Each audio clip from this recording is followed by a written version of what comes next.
Well, like I said, the pandas create very extreme OCD and tics. And for me, I had the OCD was progressing into harm OCD.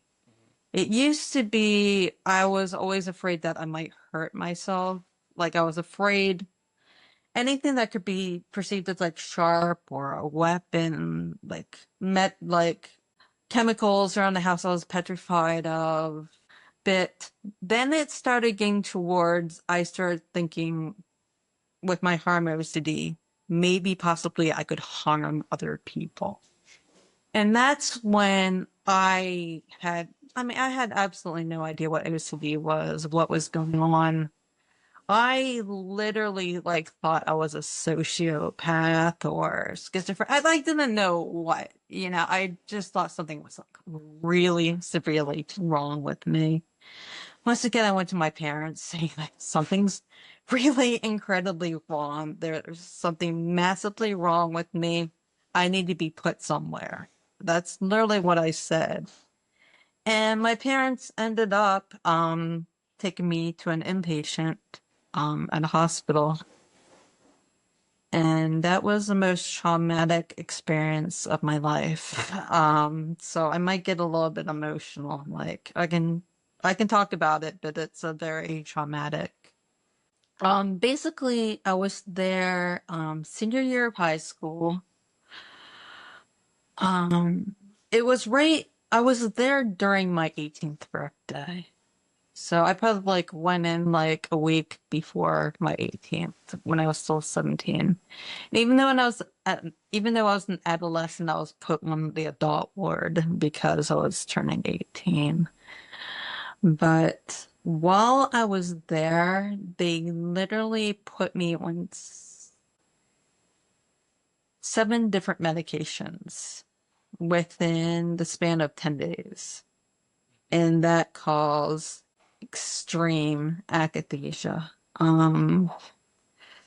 I can list the meds. Like I actually remember what they were. Let's see, they had me on Prozac, Wellbutrin, nortriptyline, risperidol, Mellaril, trazodone, and Ativan.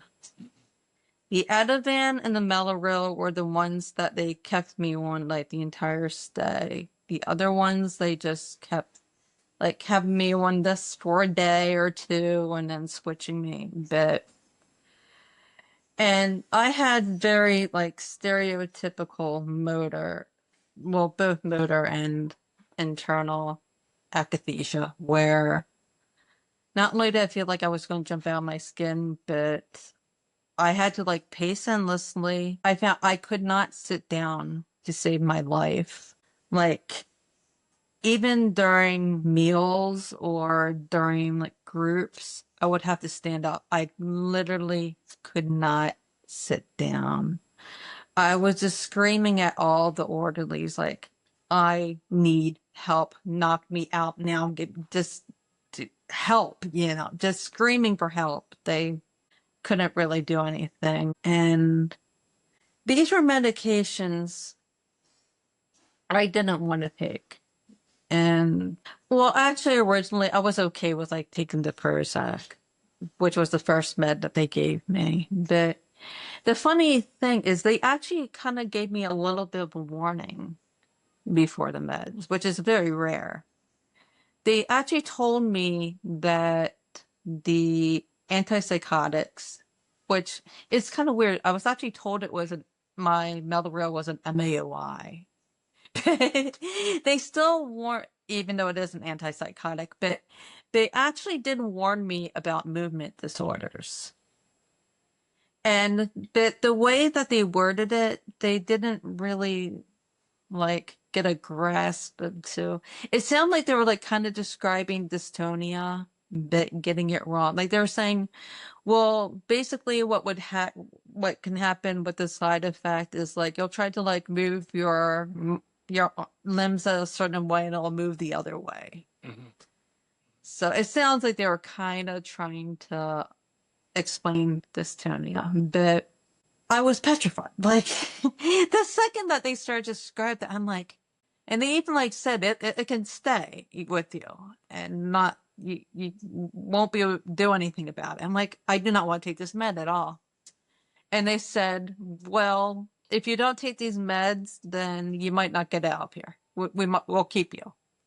Now, being young, I didn't know if they were talking about temporarily or permanently.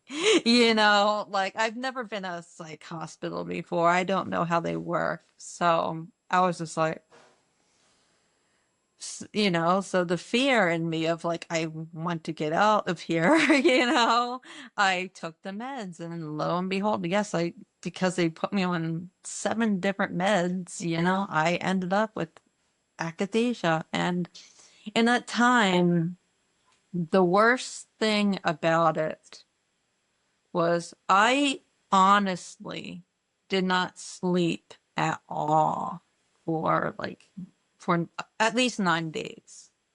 And when I say not sleep at all, I mean I didn't even close my eyes.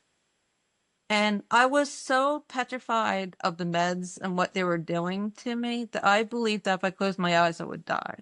And I would even tell that to the doctors. And they would keep trying to give me trazodone to sleep, and I wouldn't take it because I literally thought like if they gave me another drug, that was it. And I do remember like collapsing once just from all the meds. Like my blood pressure got really low, but there was also a lot of abuse in the hospital, like mistreatment.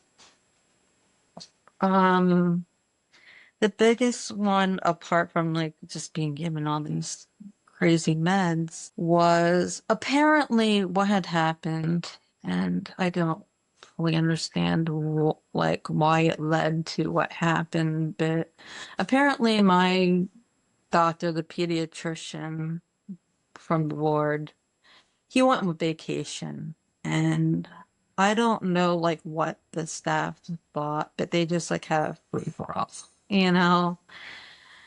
And I was on a suicide watch because I developed the akathisia. I'm like, I need to like this needs to stop. I will kill myself if this doesn't stop. And what they did was they put me in the quiet room. And the quiet room consisted of absolutely nothing, just completely bare except for a yoga mat. I did not have a pillow. I did not have a blanket, just the yoga mat. So it was bad enough I had akathisia, but if you think anybody can sleep in that in those conditions.